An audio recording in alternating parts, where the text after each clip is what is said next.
Wesath Yahala, with you all health. I am Uncle Raven, and in this video, this is what I will discuss. My channel and who I am.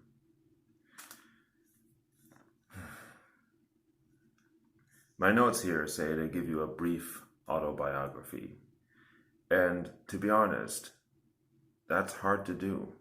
Even if I had written it out ahead of time, which I've done before, it never feels quite right. So I'm just gonna go with the flow. My birthplace is Darmstadt, Hesse, Germany. I was born there because my biological father, Talib Shariati, was in the United States Army, and he was stationed there at the time. And so my mother, who came from Detroit, went overseas so that she could be with him while he was there. And of course, he, being the abusive person that he always is, always has been, forced himself on her. And as a result, I was conceived and I was born. I forgive him. That's fine, not an issue. I'm just simply showing you who I am, telling you my history. My nationality is American. That's not my ethnicity, because that's not what an ethnicity is. That's something that I think a lot of people get confused. But that's not my topic today. My nationality is American. My ethnicity is mixed. I have had my DNA tested through Ancestry.com, and I am a mix of many different things. But in general, my ancestors are Judean, Middle Eastern. Small amount of them are Celtic and North African, and indigenous European. I would say mostly indigenous European. So I'm a mutt. I'm a mix of many different things. But there is one particular culture that I currently connect with more than the rest, and that is the Saxon culture. More on that later. Childhood religion. I was raised Muslim, not mainstream Muslim, but I was raised with the type of Islam that was taught by Dr. Rashad Khalifa, PhD. And I was raised Muslim because my mother, who grew up in Detroit, Michigan, which is a very, very Arab place, very high Arab population, was naturally exposed to Islam when she was growing up. And because she was exposed to it, she learned about it. And on her own accord, by her own thinking, she converted to it from her family's background. I guess her parents were technically speaking Jewish, but I would say that they were definitely not practicing. Anyways, so she converted to Islam when she was young. And then, to make a longer story short, she married my father, had kids, and raised us as Muslims. So that was my childhood religion. And therefore that means that I grew up with Islam. I grew up learning Arabic. I am not Arab by blood, except for maybe possibly like 1%, but I'm exposed to Middle Eastern and Arab culture. My current religion is heathendom, which isn't really one religion. It's not. Contrary to what many people on the internet will say today, heathendom or heathenry or heathenism or anything with the root word heathen does not refer to one specific belief system or set of belief systems. it is treated as though it is the proper name for the Nordic religions, the Nordic pagan religions, but it's not. In fact, the word heathen, according to my research anyways, isn't even from the Nordic languages. It actually comes from an Old English or possibly Old Saxon root. The root word heathen, refers to the heaths. It literally means heath in. Just like if I say you are Idahoan, you come from Idaho, or Arizonan, you come from Arizona. Heathen means you come from the heaths. That was the original meaning, because historically, when Christianity was spreading to the Saxon or the Anglo-Saxon peoples, and well, pretty much everywhere, the people in what is now Britain or the United Kingdom in general, the people who retained the original indigenous paganisms the longest were the people who lived out in the country, out in the heaths.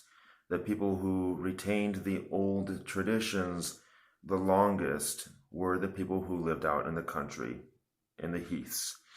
And that was because they weren't as exposed to the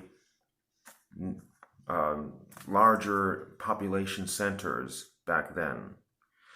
It's a lot like how people who live in the country in the United States tend to be a little bit conservative, right? They tend to have older values than people who are more urban, right? It's just how things are, you know. People who live out in the country, they're less exposed to other ways of thinking and other cultures and such. They tend to retain older traditions longer.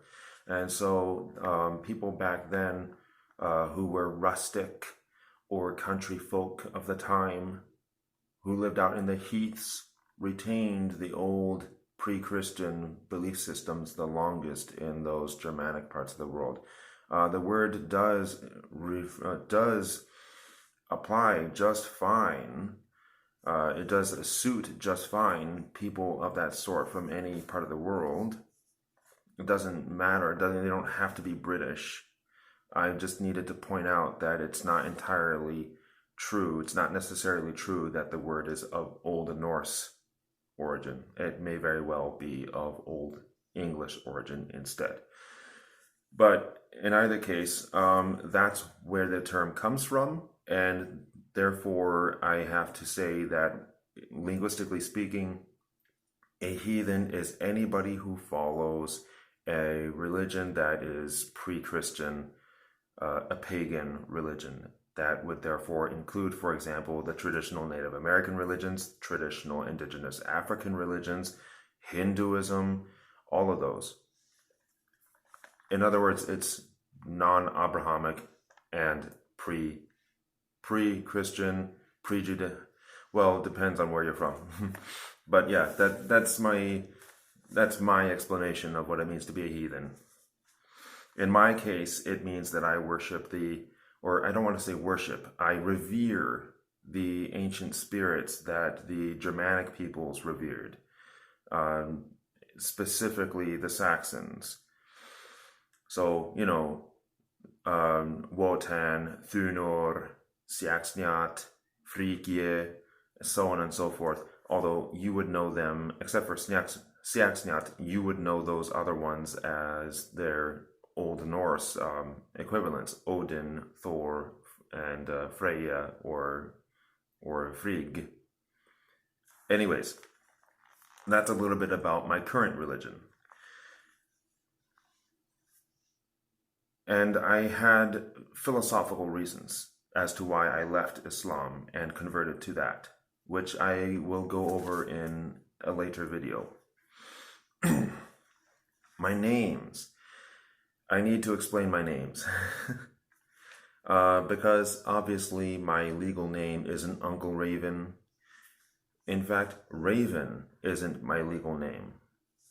There is an Arabic name that I was born with that I no longer use, and I don't speak it. because it was bad for me. But I have to at least tell you that I had that name at one point, and then I legally changed that name, that old Arabic name, my birth name. I changed it legally to a different Arabic name. And that Arabic name that I changed it to is Sayhan Abdullah Nadir. And I chose that name in accordance to Arabic numerology, which is a mystical science, a mystical system where basically one studies how numbers can play various roles mystically in one's life and how they can potentially affect you, at least according to the beliefs. But I think most people who are likely to watch my videos probably already know what numerology in general is. So I don't feel the need to explain that, at least not here and now. But I take the name, I go by the name Raven, even though I have an Arabic name that I chose personally for myself here, because I was brought up mostly in Arizona. I grew up predominantly in Arizona. I was born in Darmstadt, Hesse, Germany, but I grew up mostly in Arizona. I lived in a few places before then, like Kansas, for example. But my father and my mother became divorced because he was an abusive asshole. And, 1998, my family, we moved to Arizona. So I grew up in Arizona. And I grew up in Cottonwood, Arizona, which has a lot of Christian people. And you can imagine, by the way, that growing up Muslim in Cottonwood, Arizona in post 9/11 United States was pretty tough. It was scary. There were people who were getting shot just for wearing turbans, and they weren't even necessarily Muslim. Anyways, it was scary. It was tough. There was a lot of prejudice that I suffered through growing up Muslim in post 9/11 United States. I don't even have time within this video to name all the horrible derogatory names that people used to call me. Where was I going with this? Names. But I also grew up close to the Cherokee Native American nation. And I was adopted into that tribe. They have a tradition where they will adopt somebody, as in they will embrace them as one of them. Not necessarily adoption as in like an orphan or somebody without a family being adopted. Not that kind of adoption. But adoption as in, hey, we like you. We're going to make you one of us. And so I was ceremonially adopted into the Cherokee Nation. And I'm still somewhat in touch with them, but I learned quite a lot from them. And this, by the way, will be important in later videos, but it will be significant. But anyways, what it has to do with my name is that they have a tradition where they do a naming ceremony. And in that tradition, you choose somebody that you respect and you give them some kind of a payment. I gave them the traditional tobacco prayer bundles.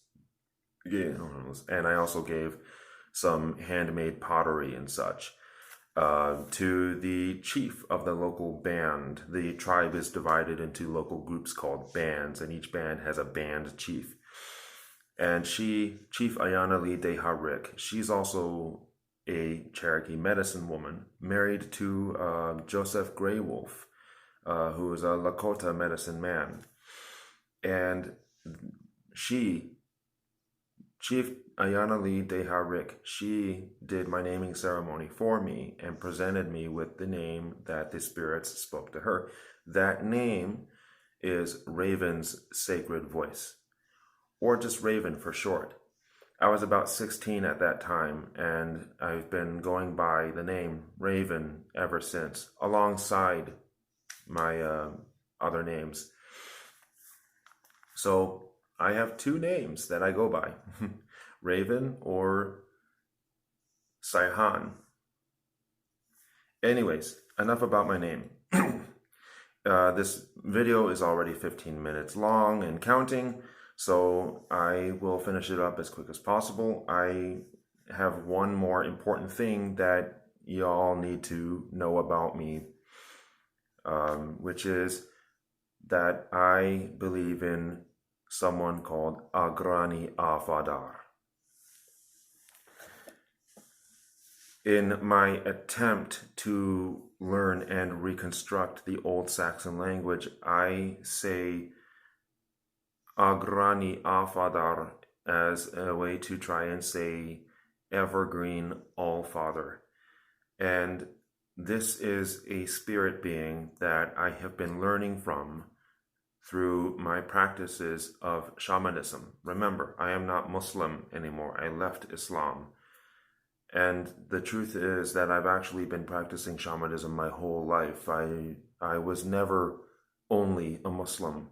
My mother also raised me with other things like yoga and Tai Chi and Qigong and shamanism. And plus, I grew up around Native Americans. I learned medicine ways from them too. So I've always been a shaman. I've been raised to be one. And this is a form of shamanism that the Evergreen Allfather has been teaching me, Evergreen Shamanism. And I will make plenty of videos about precisely that. And I'm not going to go too much into detail about who the Evergreen Allfather is now.